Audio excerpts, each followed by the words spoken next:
Okay. Uh, so we'll start off with first knowing what regression really is. I'm assuming that you have not uh, seen Patange sir's videos on regression, though he said me that many of you have, but I'm just assuming that you haven't. Okay. And now, what is regression? So first thing I can bet that is every one of you has performed regression in your high school, 11th, 12th, and your engineering as well. And I can simply bet on that. And I'll show you one image and you'll know uh, what really it is. Can you see this image? Can everyone of you see this image? Please respond with a yes or no. Yes, yes, we can. Yes. Okay. Yes. So yeah. So I hope many of you or all of you have done this. So you first plot an x-axis, you plot a y-axis, you perform this experiment at different values of x, say 50, 55, 60, 65, and you get the values on y-axis, whatever your output is, right? Then you plot those data points, and the next thing that you simply do is connect all these data points, or um, draw a straight line through all these data points. It can be a straight line, it can be a Gaussian, it can be any curve, it can be a quadratic, depending on what your experiment is and how your output behaves uh, with respect to your input. So in this particular example, you can see that a straight line or a linear curve is followed. So uh, this particular part where you uh, plot a straight line, that is nothing but regression. Regression means you basically define a function according to your data points, according to whatever your y-axis points are. So in a way, when you why do you do regression? Okay, this is what regression is, but why you perform regression is when you perform an experiment, you generally perform on 10 input points or 20 input points.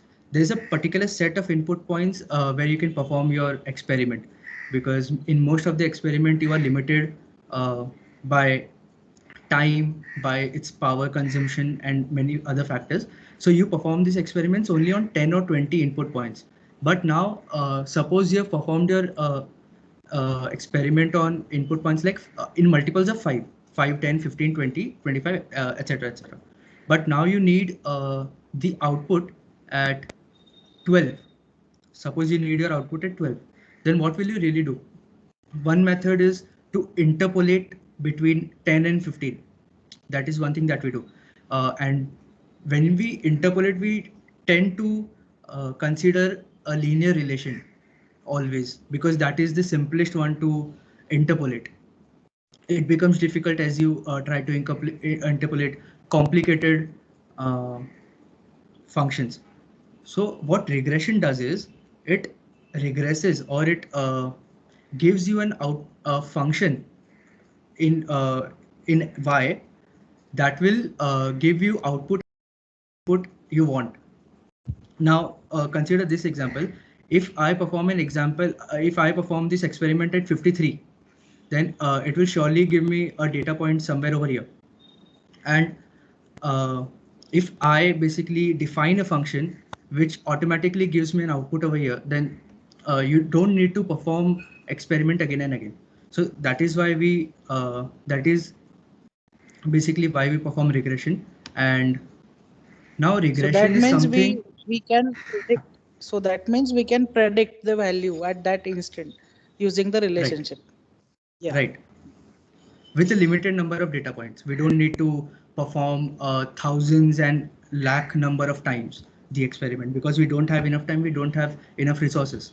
So we perform it in a finite number of times, say 30, 40, 100, and then we create a function which can give us output at any input x. So that means we have basically it's a substitute of doing experiment infinite times. Okay, so this is what regression is, and this is why we do it. Now, where do we find the applications of regression? and why you need to know how to perform regression, and not just to know what regression is, and why you need to know how to perform regression. So regression finds its application in, if you want to do MBA after engineering, then MBA, they have to work with a lot of data. And the first thing you do with data in most of the cases is perform regression, is to know how your data looks like, is to know how which function your data follows. Okay, so if you want to do MBA, you need to know what regression is. If you want to join a company, then it sort of depends on what the company is, what they do. But if they have anything to do with data, then they will perform regression. You will have to perform regression. And if you proceed with a career in engineering or science, pure science maybe, so there also you have to work with a lot of data and you have to perform regression. Suppose the project that Abhishek sir works on, it has to do with data. It has to do with a lot of vibration data. So when you have a lot of data, you need some tool to know what your data can be done with your data. So wherever you go, you need to know how to perform regression. Okay. So now we'll Even in directly, banking section, finance yeah, section, even in banking, right? e-commerce, yeah, e-commerce, The whole business everywhere sector, the whole nowadays. business sector.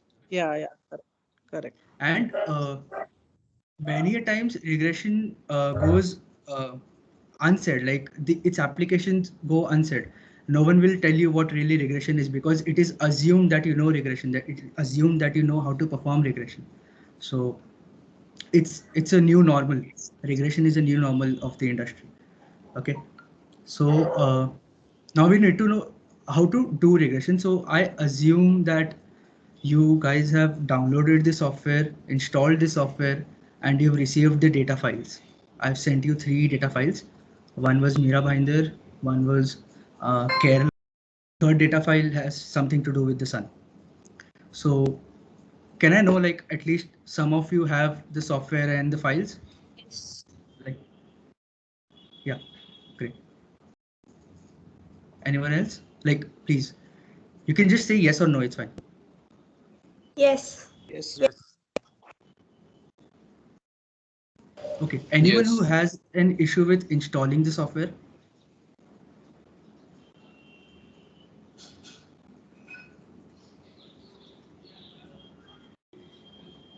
Because if you have an issue, then we can sort it out in like a few minutes. And if there's no issue, then we'll continue. Okay, so perform all this regression simultaneously while I'm speaking. I'll give you some time in between to carry out your part. But right now, I want you to open the Mira Bhinder data. The data which has to do with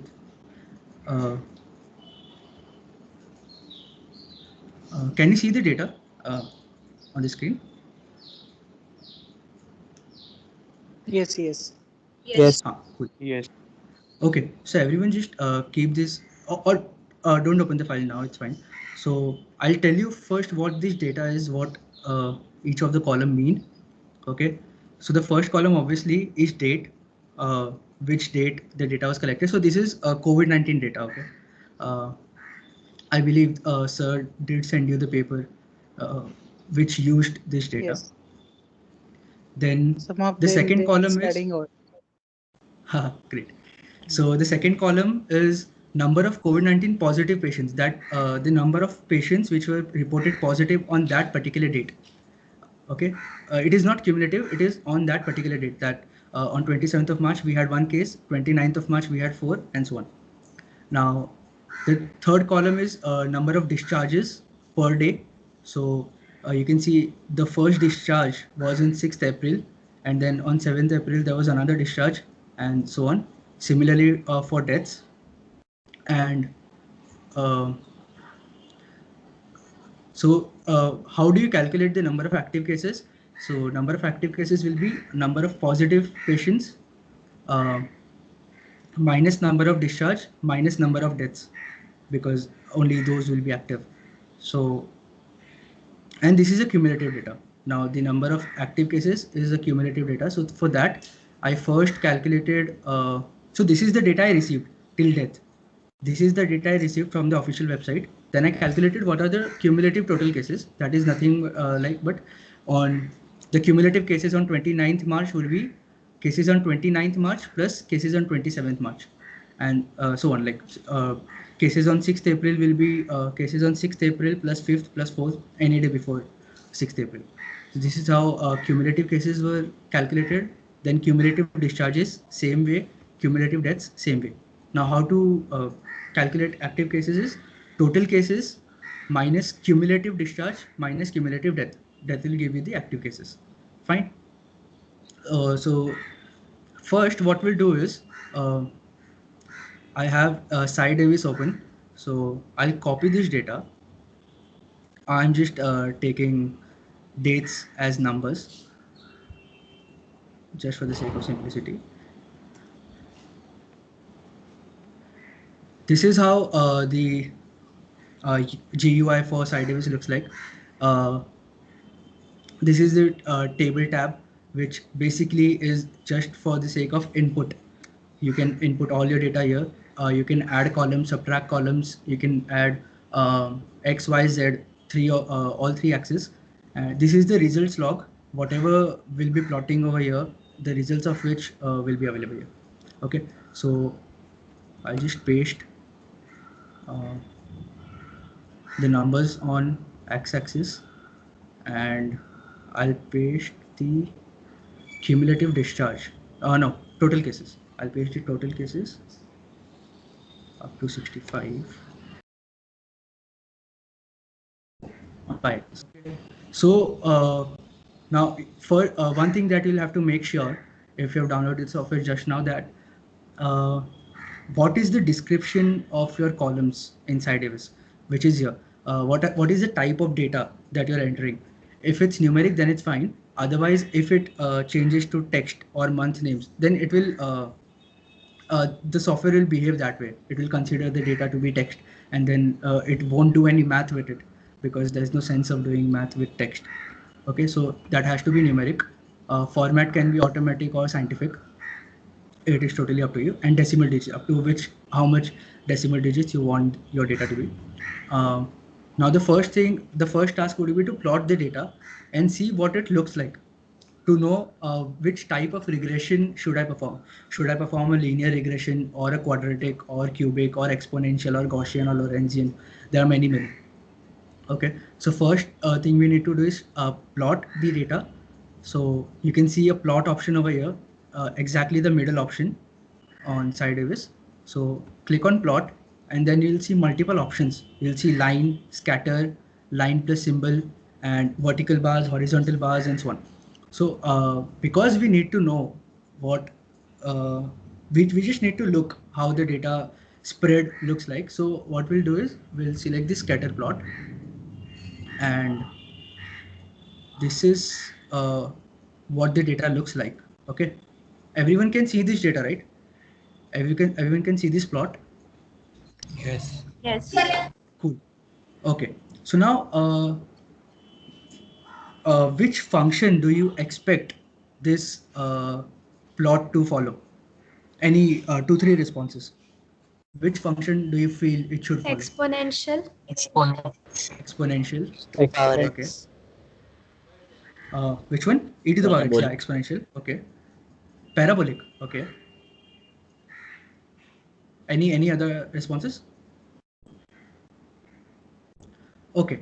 So exponential is exactly what I thought it would be when I started this project with COVID-19. I just wanted to know what curve would the local level database follow. Would it follow an exponential curve like everyone says, like any data follows related to COVID-19, or will it follow something else?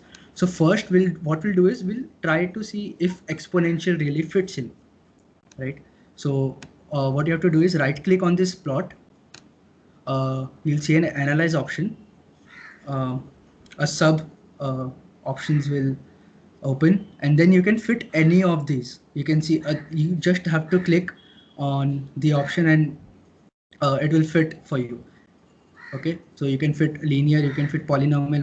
When I select fit polynomial, it will give me option which polynomial: 1 degree, 2 degree, 3 degree, 9 degree. Okay, we can fit exponential decay, exponential growth, Boltzmann, Gaussian, Lorentzian, multipeak. I'll tell you what multipeak is because we'll need that. So first, what we'll do is we'll fit in exponential growth, what we really expect from COVID-19. Okay, so I'll select fit, and can you all see the fit?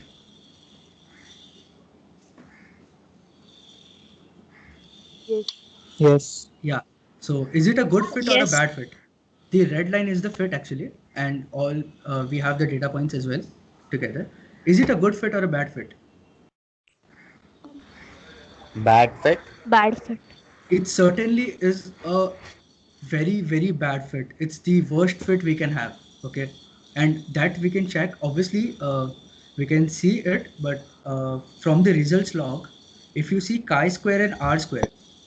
So what is chi-square? Chi-square is basically the distance of the observed point and the expected point.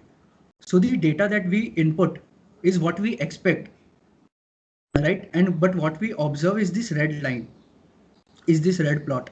So if we say uh, select the position 10 on x-axis and we see the data points. Okay, so the observed one should would be around, I guess, 50.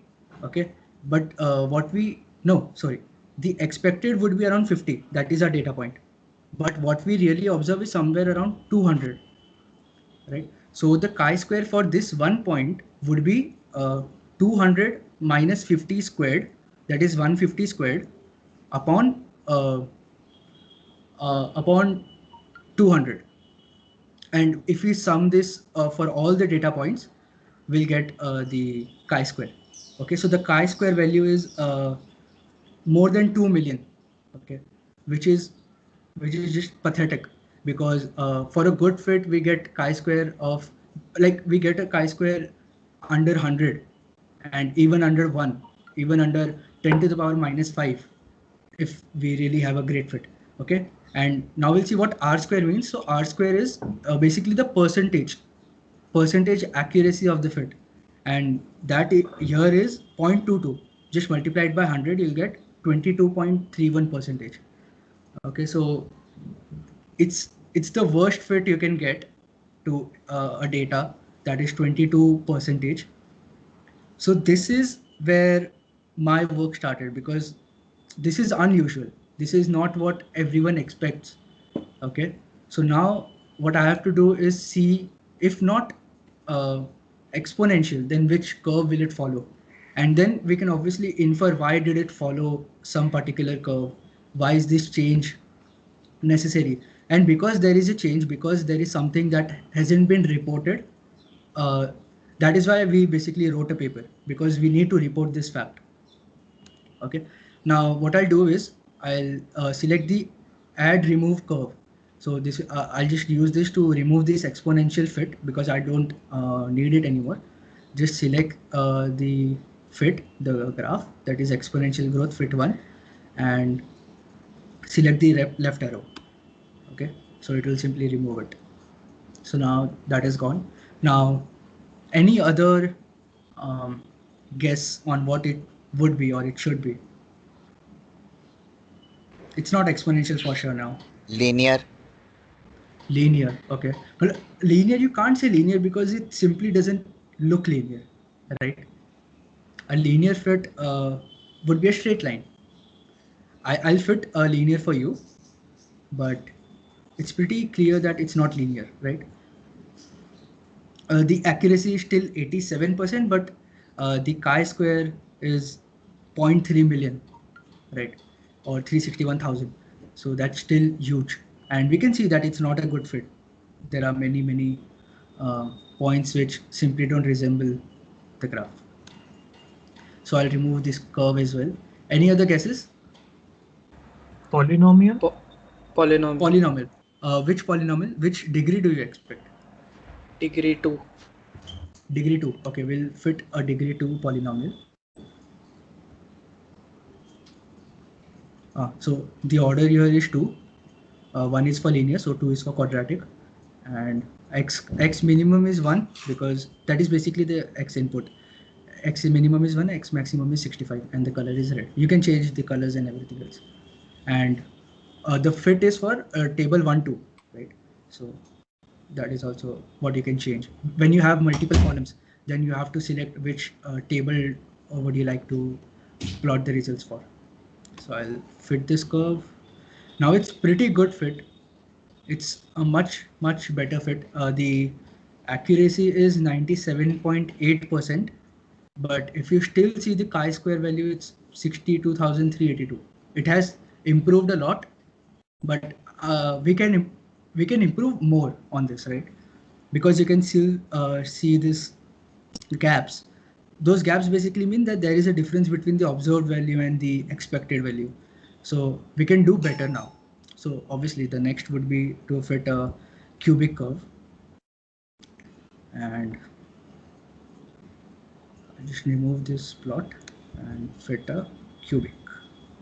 Fit polynomial and type in 3. Fit.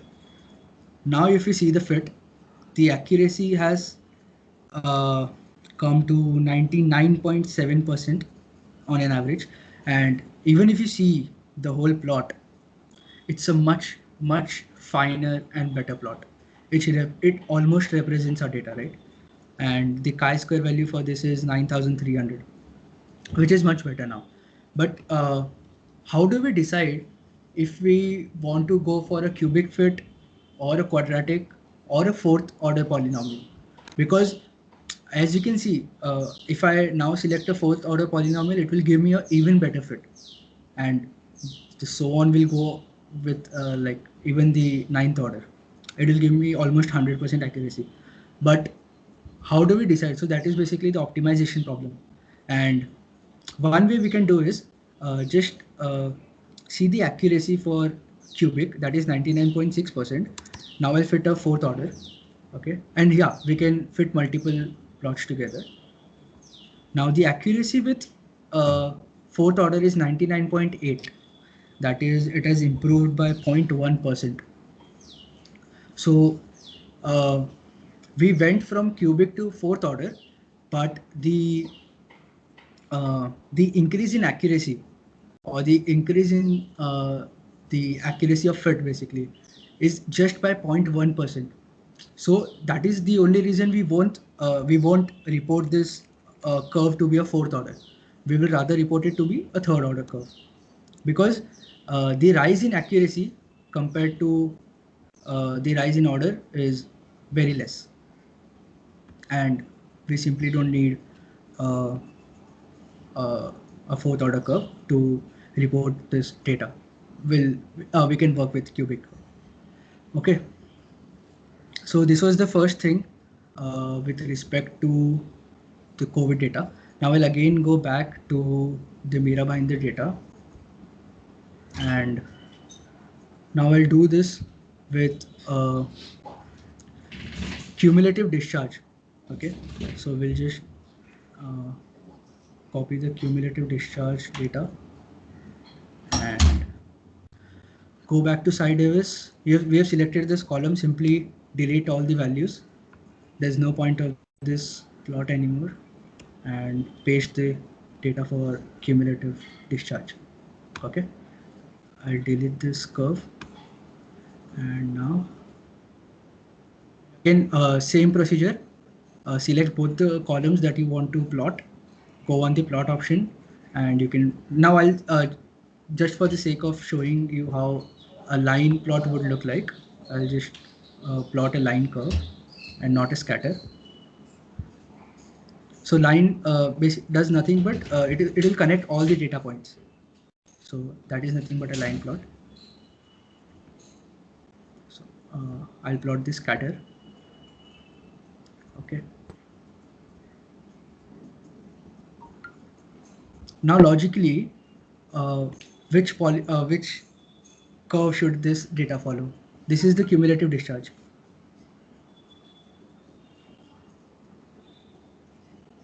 Anyone? Exponential. Exponential. Okay. Any other guess? Polynomial. Which polynomial?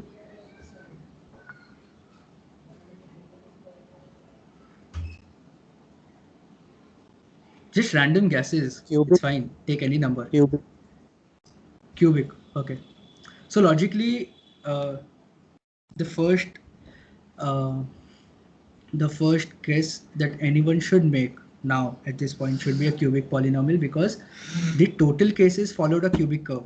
So even the discharge at that particular level, that is the local level, municipal level data, should also um, give a polynomial plot. That is a cubic plot. Even. So I'll plot an exponential just to show that it doesn't work. The accuracy is now 20%, even lower than before. Now I'll fit a cubic curve, and the accuracy for which comes out to be 99.52%. Right. So this is the difference. So again, even the discharge data shows a cubic nature, and now it is very obvious that the death data would also follow a cubic nature. So this is how the first difference related to COVID-19 data was found, that not necessarily all level data follow the exponential nature. It is only at the national level and only at the levels where uh, there's a lot of data. There's the spread ratio or the spread rate is fast. Only then you can say that the curve would be exponential. But when you come to a municipal corporation level, the data simply follows a cubic curve.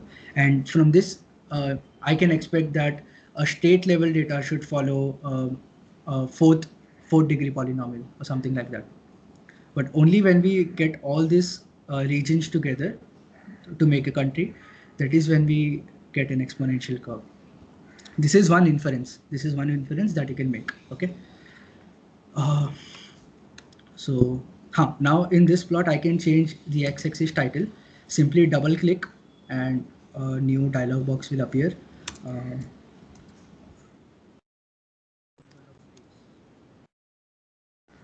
okay. Here.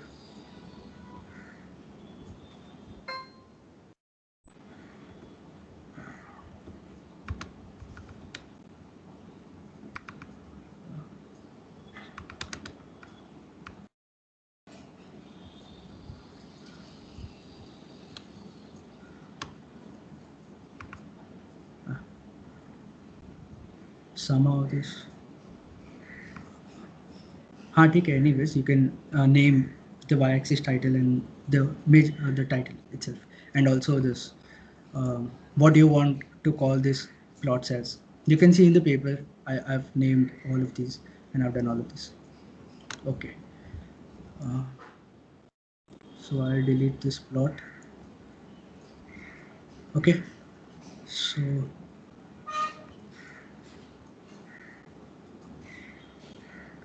now, do you want time to like some time to do this yourself? Because you have the data file, you have the software. So if you need some time, like 5-10 minutes to do it yourself, then you can try it out. We can wait, or else I'll continue with other things and you can maybe do this. You can try it out after the session.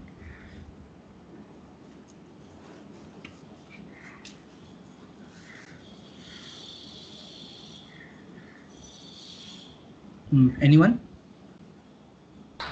I think let's continue. We'll try after the lecture. Okay. Okay. You can take my contact and you can contact me anytime if you have any doubts. I'll continue for now. सबको एंडसन के लिए भी पढ़ना रहेगा. Okay. Now we'll take. Okay. So now we'll take the data for active cases or active patients instead of total cases, discharge and death or deceased. This is the active case. Again, I'll simply delete the Y column and I'll paste the data for active cases. Select columns, plot the scatter and see what it looks like. Okay. So now what do you think will this data follow? Logically, active cases is nothing but total cases minus discharge minus death. So a cubic polynomial minus a cubic polynomial minus a cubic polynomial should give you a cubic polynomial, ideally. But does it look like it will give you a polynomial, a cubic polynomial? What is your guess? I'm asking you for guesses because it's really important to have an insight on what this polynomial or what this data would look like. Because if you don't have an insight, then you'll keep trying like 10, 20, and 30 different functions. But if you have an insight on what it should look like, then maybe you'll be done in like 3 or 5 tries. So any guesses on what curve should I fit over here?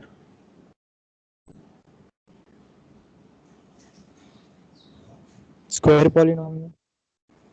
Square, quadratic basically. Got it. Okay, anyone else?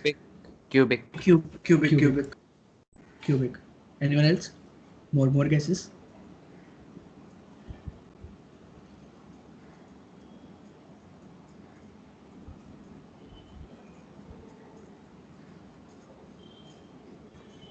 ठीक है, I'm assuming बाकी लोगों ने minimize कर दिया है. Polynomial with higher degree. Polynomial with higher degree. Okay. Odd That's a degree. good guess. Third degree.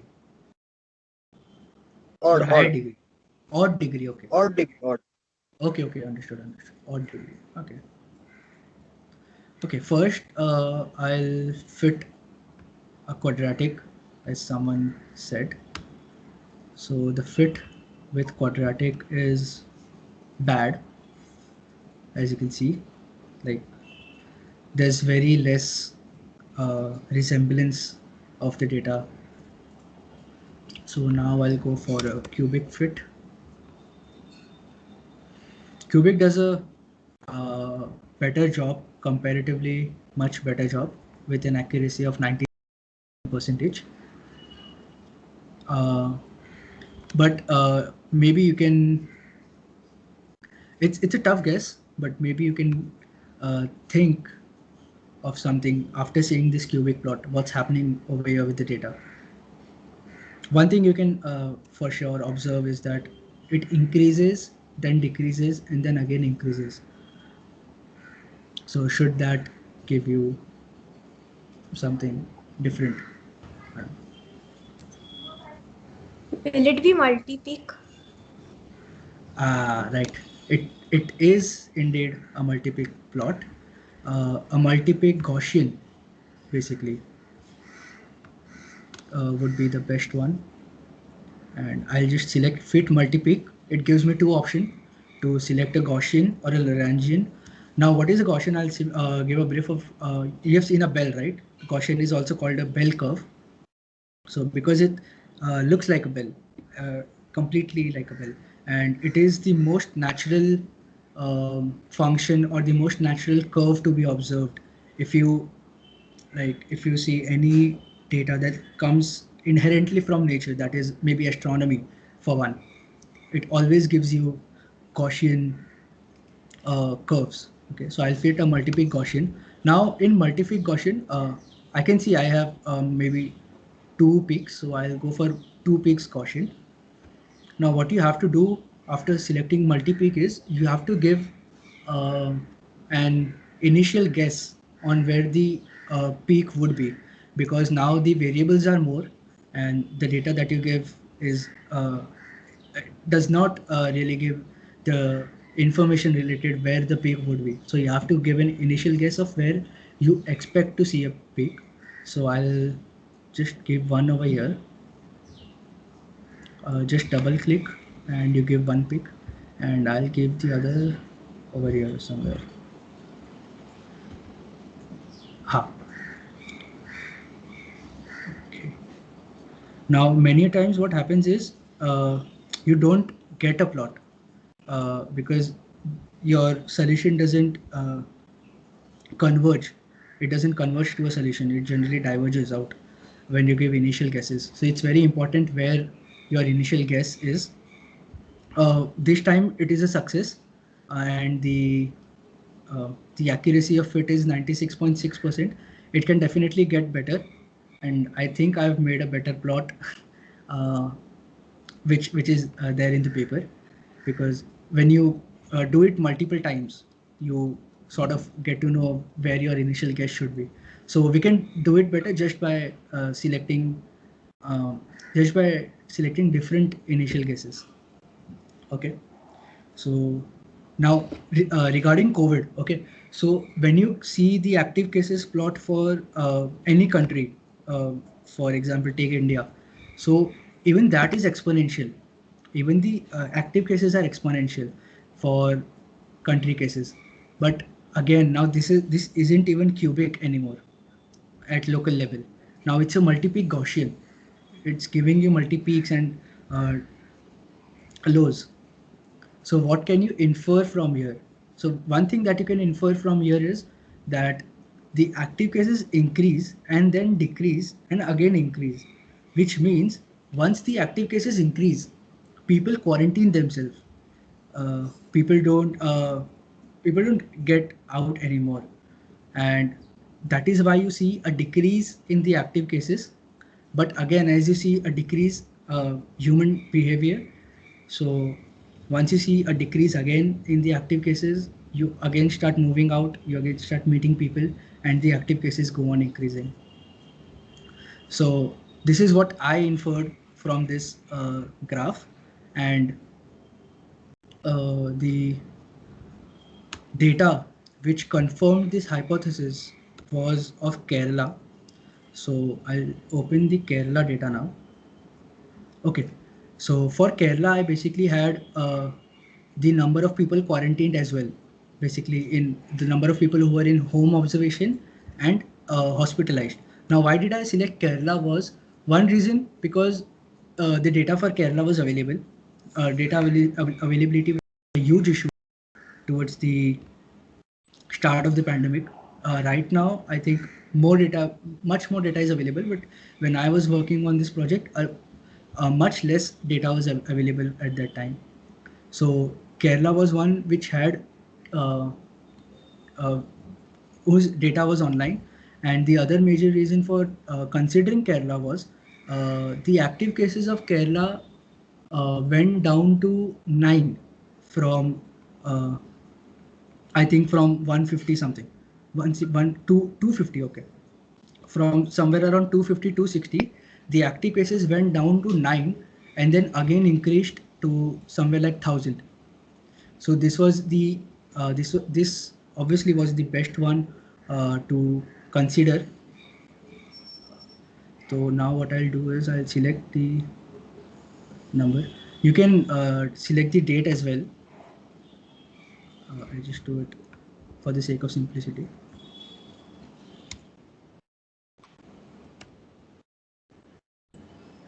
Uh, Now I'll select the active cases, number of active cases, and paste it in. Okay. I'll also add a third column and just right click on the table and you can see an option of add a column. The header says it's a y-axis. That's exactly what we want. So no need to change that, and I'll add the observation. Observation basically says the number of people who are under observation. Okay. Now, what I want to plot first is number of active cases and see what it looks like.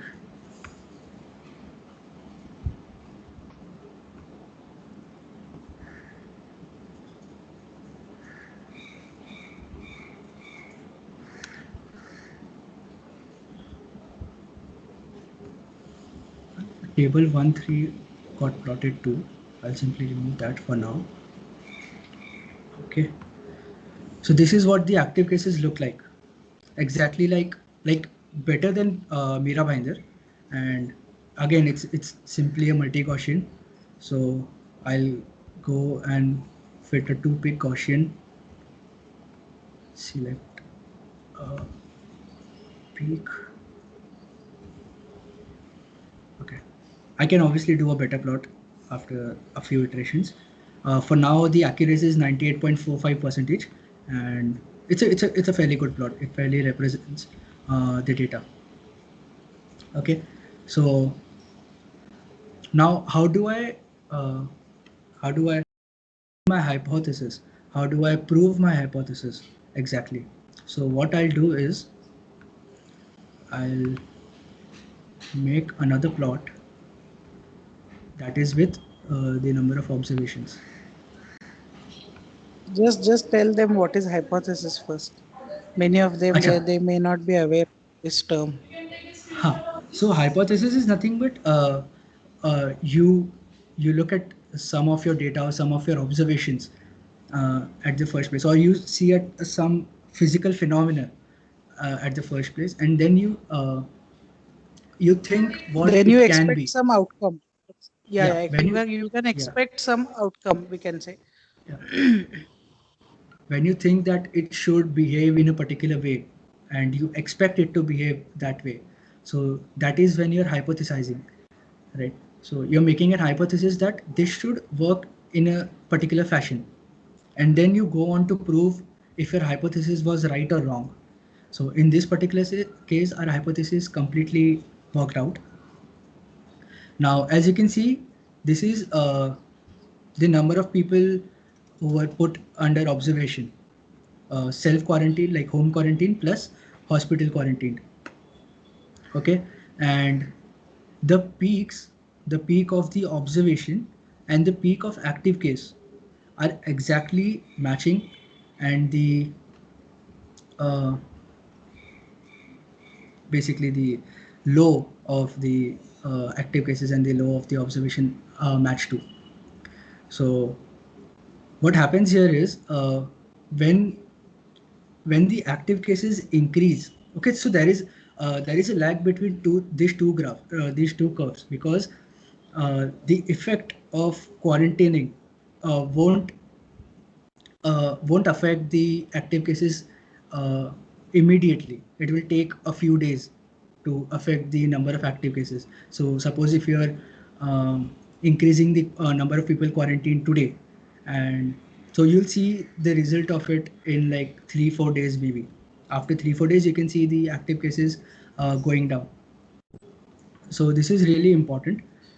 So what happens here is, as the active cases increase, the number of people quarantined, the number of people getting quarantined gets increased, and it increases to a particular point. Now, because you're increasing the number of people under quarantine, the active cases have to decrease, as our hypothesis said. So as the number of cases, number of people getting quarantined increases, the number of active cases decrease. But once it decreases to a particular number, the government or the authority, they start decreasing the number of people getting quarantined also. The effect of which you can see directly here. These the number of people under observation then gets down. It simply decreases because the government loses all the laws and enforcements, and due to which you can see the number of active cases are again increasing.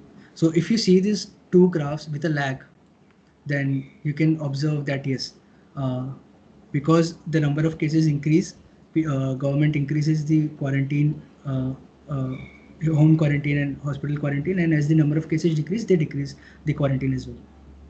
So what is the solution? Like what would have been better if for Kerala, because they reached to a bottom of 9 active cases, and then they reached a high of 1,000 cases. So the better solution would have been to keep increasing the number of people getting quarantined until and unless you have 0 cases left. And that is the only solution which you can have for the pandemic at local level, because at national level you can't even say this, because at national level everything is simply exponential. You can say nothing related to when you should uh, remove the quarantine and put the quarantine in. So this is again a benefit of working on the local level database. So and taking the decisions at the local level database. I can fit this polynomial, this data too, with a 2-pick Gaussian. First guess would be here, second guess would be over here, and we get a fit with around accuracy around 99.1% approximately. So that's a good fit. That's a fairly good fit. Okay. So this is more or less what the paper, what the statistical analysis paper talks about. That's really all of it. Now, to give a good example of Gaussian curve, I have this sun data. So I'll tell you what this data is first, because many of you won't be familiar with what it is. So this particular data I took at NCRA, National Center for Radio Astronomy, in the university. This was taken by a 4-meter radio telescope. And what we really did here was observe the sun with a 4-meter telescope. And you have 2 parameters basically. You have 2 direction parameters, ALT-AZ, altitude and azimuth. So altitude is how altitude defines the how above the horizon you go. Okay, how much degrees you move from the horizon, up or down, and azimuth tells you how much you move in the horizon, right? Sideways basically, in the horizontal plane. So the degrees you move in the horizontal plane is basically azimuth, and the number of degrees you move in altitude tells you in the vertical plane is the altitude. So the experiment was about finding the center of the sun, because and we were the output was power. Okay, power was the output. So we know that once we observe the center of the sun, the exact center of the sun, the power will be maximum, and towards the towards the outside portion, the obviously the power would be less comparatively. And it is a well-known fact that the radiation or the flux from the sun follows most of the natural phenomena do. Okay, so what we have done is we've put altitude as constant. We've measured at the same altitude, that is the height was same. We only moved in the horizontal plane. So if the sun is over here, so we fixed the altitude and we move horizontally along the sun to know horizontally where the center lies. The same we'll do with the altitude. We keep the azimuth constant and move in the altitude to see where the center of the sun is in the vertical plane. So when you get the vertical point of the center and x point of the center, then you know where exactly the center of the sun is. Okay, so here my input is basically azimuth. So I have I'll just copy azimuth. I'll delete this data, paste in azimuth, then select the power output. This is calibrated power output. So select the power and I'll also select this column. I'll tell you what it is. Very important. Okay. So first I'll plot the x-axis and y-axis, and we'll simply plot a scatter like always. Now I've already said that it will follow a Gaussian curve, but it's really wonderful to see the accuracy with which this is a Gaussian curve. And this is a single peak Gaussian, right? Because there are no multi-peaks. This is a single peak Gaussian. And the accuracy with which we have a fit is 99.9. percentage. The data was taken superbly well. And if you see the chi-square now, if you see the value of chi-square, it is 8.7 into 10 to the power minus 6. The same value was in millions when we were observing the COVID-19 data with the exponential plot. So right now the chi-square is 8.7 into 10 to the power minus 6. That is, the data has been taken wonderfully, and there cannot be a better data than this.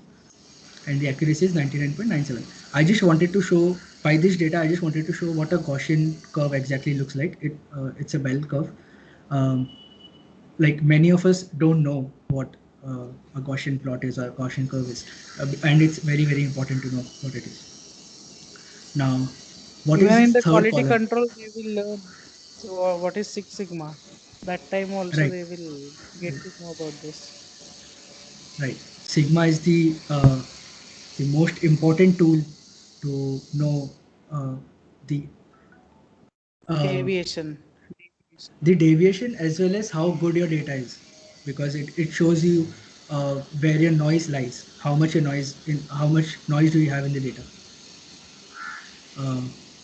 Okay, so now what the third column is, so whenever you uh, publish a data or publish anything related to physical phenomena, so you have to plot an error bar, right? Because if you don't plot an error bar, it shows that you consider your data to be 100% accurate, and that cannot be the case because we are observing sun from a radio dish that we have made, that we have built on, and there are errors associated to many factors. There are associated to amplifier, the receiver itself, the all the electronic circuit and everything else.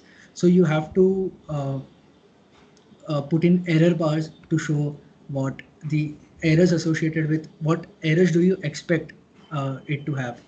So even that you can do in. And what I'll do is uh, just select the graph. You'll get an option called graph. Well, okay. And there you have an option of add error bars. Okay, just select this option. It will first ask you which data do you want to put error into. So that is table 1, 2, that is the plot.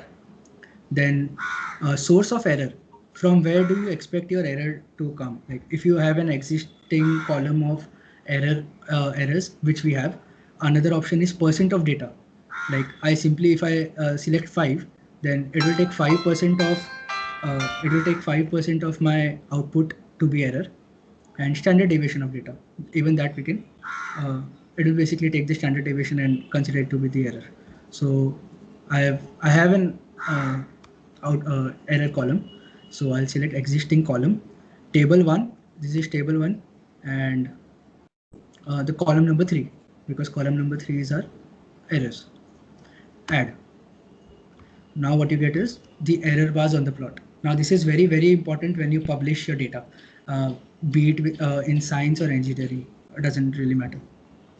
Particularly with COVID data, we didn't have error bars because it's very difficult to know what sort of errors will the data contain within itself, because the numbers are being reported by the government and it is supposed to be the right numbers.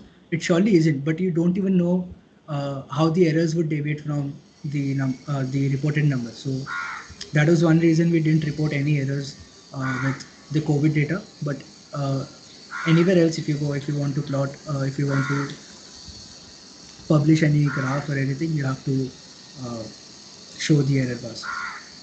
So this is again something that you can do using SciDevis. Now this is so other than analyzing with linear, polynomial, exponential, Boltzmann, Gaussian logic, you can also select the option fit wizard.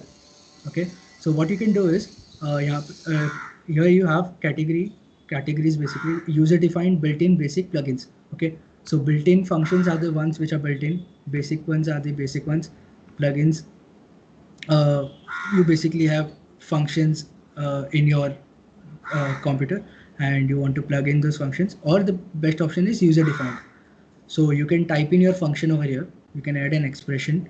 So suppose I want to fit a black body curve, right? There's no option for fitting a black body curve. It's not a built-in function. So what I'll have to do is write a function over here, write the function of black body curve. I'll have to define what my input is, what my output is, that is the parameters. And I'll just add this expression. I'll save this expression and I'll fit according to it.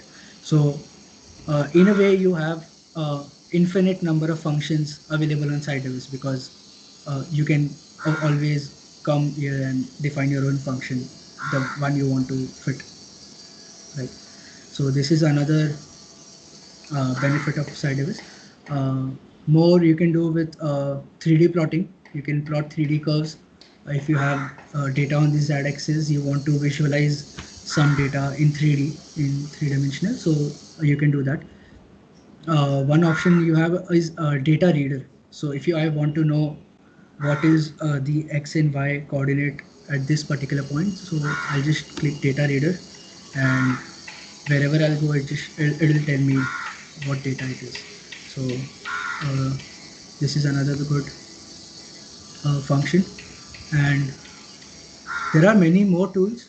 These are mostly all the basic ones you need. In most cases, you won't need anything more than this, but if you do, you can always explore the whole software. It's very easy, and the graphic user interface is fantastic compared to any other software. So this is the reason why I particularly like this software for performing regression, and this is completely for regression. Okay, so I don't think I have anything more to say as such. So this is what regression is. This is how you can do regression.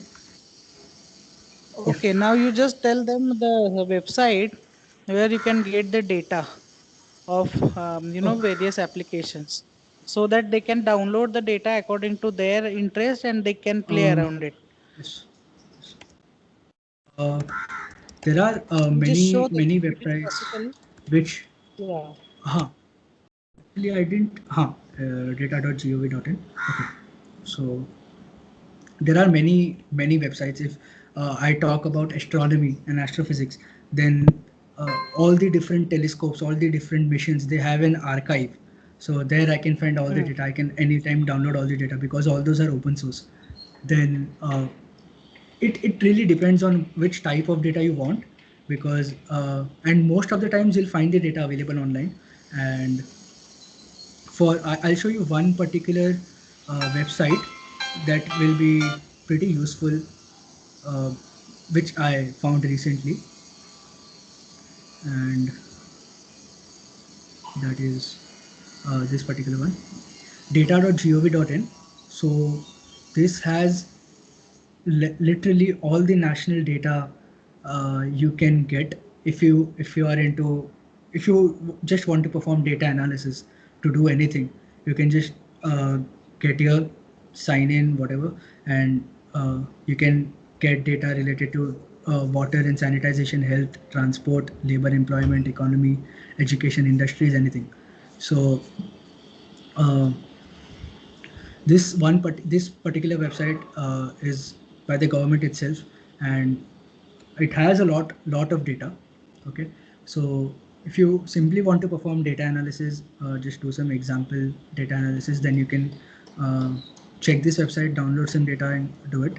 If you want to do something related to business, right, business analytics and so on, then again this website will be very useful for you, because if your business is in the health sector, so you'll get the necessary data related to health. See, these are the options: COVID-19 data related to health, households with any usual member covered by a health scheme, health insurance, HIV/AIDS, children under 5 years who are wasted, uh, institutional births. There are many sort of data available here. So this is one website, this one particular website that I found. What very about engineering and interesting. experimental data? The experimental data which Uh, has been gathered from various engineering applications. Is there any website? yeah. So one good way to find the industrial data would be the research papers themselves, because Yeah. if someone publishes their research relating like which uses some particular data, then you can go on the particular journal in which it is published and see if the data is uploaded. If not, then you have preprint servers. Now it has been made compulsory to upload data or code in the preprint servers, so that can again help you. And also you can go on to some private companies, private websites, even they do upload some data regularly in their archives. So if you want data related to a particular application or anything, you simply check out their archives. Mostly you'll find the data there. And if you don't find the data, then obviously you have to gather the data. You have to do data collection.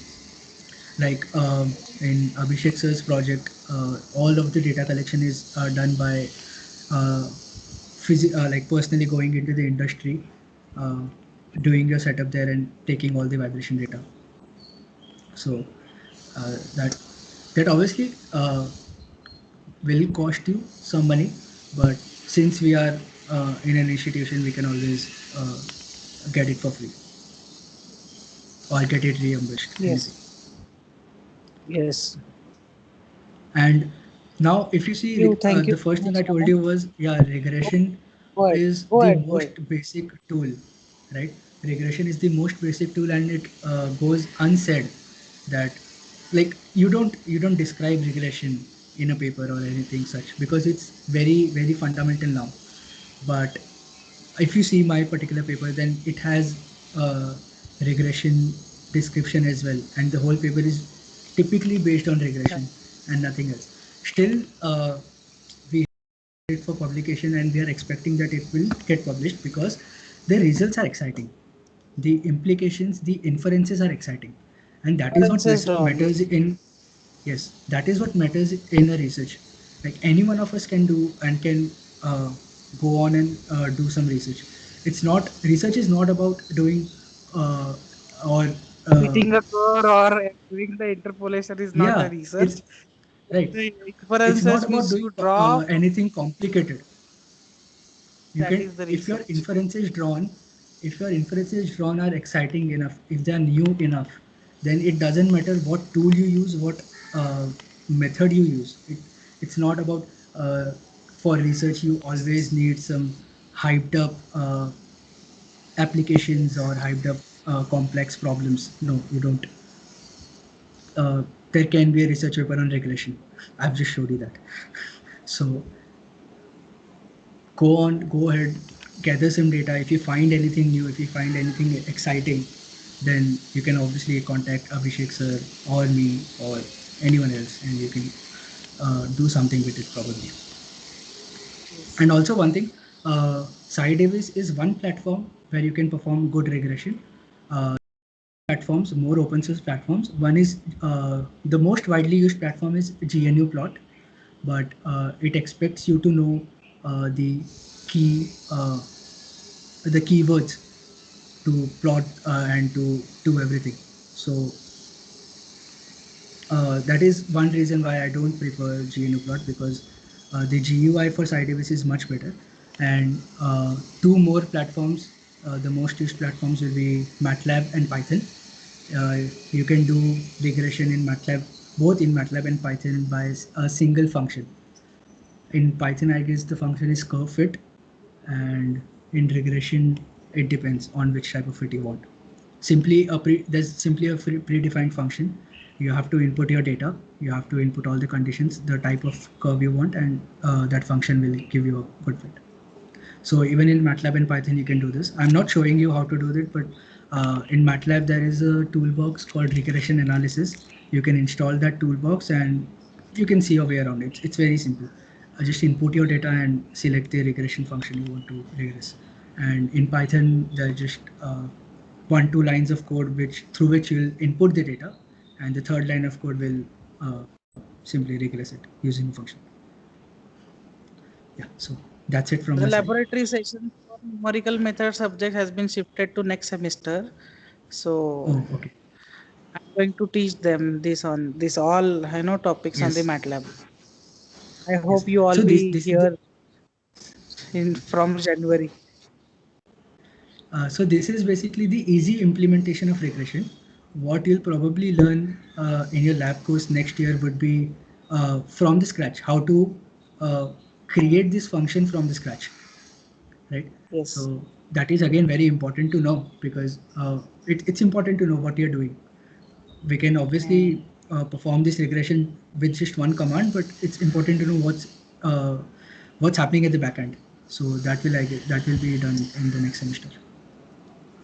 Yeah. Okay. So now reward for conducting this live session is I'll give you 2 movie tickets, Naman. Okay. I hope So you Pune can Apar. enjoy. Okay. Now anything else do you want to share Anything? or any Yeah. questions There's from audiences? Any yeah, right. question or any There's doubts from nothing more from audience? my side, but anyone who want to ask anything or just anything. Yes. And then we will stop. If you have any questions, you can ask.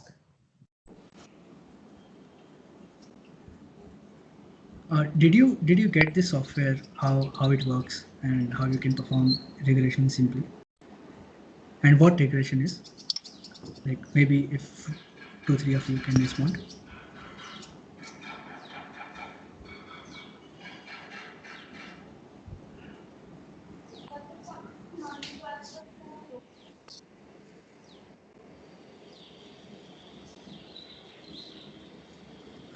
Anyone? So where's up? Yes. Okay हाँ it's then. fine मतलब lunch के बाद session Yes, रहेगा I तो Yes, can अच्छा that है. was understand. fun. Great. Okay. Thank you, Naman. Thank you so much for your Anytime, sir. wonderful session. I hope they will gather some data and do some regression analysis. Not just that, they Yes. will draw some inferences and try to write a good papers till they get graduate. I too look forward to collaborate with them on Yes, some yes, yes, yes, papers. yes. So you all are free to come to us anytime for any kind of work. We are there. Fine. Okay. Chalo then. Okay. Thank you. Thank Thank you you. so Yeah. much. I'll log off. Yeah. Yeah. Yeah. Bye. Bye everyone. Bye. Bye. Bye. Bye.